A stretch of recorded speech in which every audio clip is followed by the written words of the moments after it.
Hello, I'm Chris. Hope you're having a beautiful day today. So, something I want to talk about is morals and how people use morals and self-righteousness to project their bad behavior onto you or to take advantage of you. And so, something all the time, oldest trick in the book is that what goes for me, not for thee. What goes for thee, but not for me, is the saying, right? And so, in general, when you meet someone and they are just constantly talking about how great of a person they are, how moral they are, how righteous they are, how they're such a good person, they're so honest, and they just have to tell you every 5 minutes, but you can always kind of sense they say it in like an almost like in a bit of a self-righteous way. There's a reason why, and there's always because they're trying to hide something. It's the same reason why you create a diversion so you can escape, or create a diversion so you can make the attack. It's so try to, it takes to take advantage of naive people. And from my experiences, when I was younger, I made some really bad business decisions because I chose to work with people who are like, they seem like a good moral person. But the reality was, they were just telling me what I wanted to hear, and they knew, due to my religious beliefs and everything else, that if they told me certain things, they could manipulate me a little bit. Which is also why, for me personally, even though I am a religious person, I do not mix religion with my business because it leaves too much room for just bad behavior. But besides that, that's my experience. Do as you will.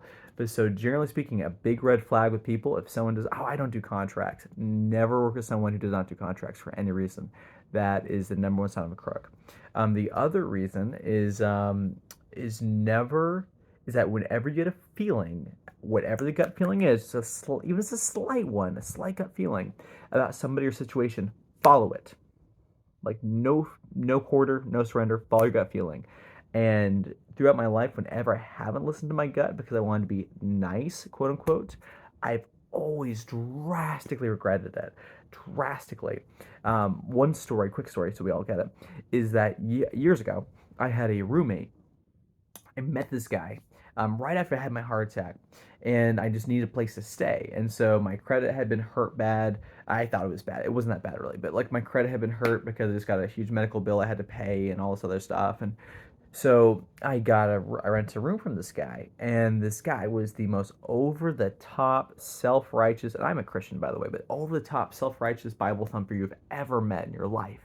Most just ridiculous.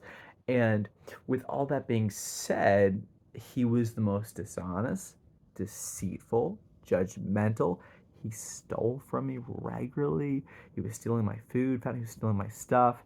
And then he broke promises constantly.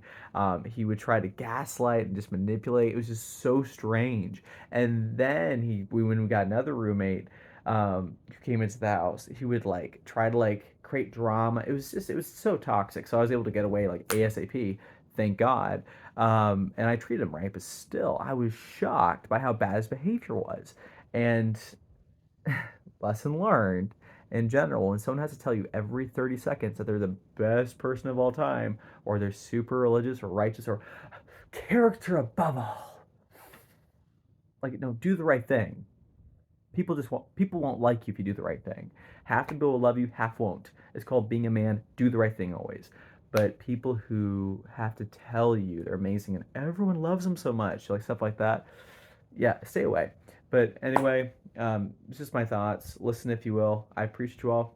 Love. See you around. All right.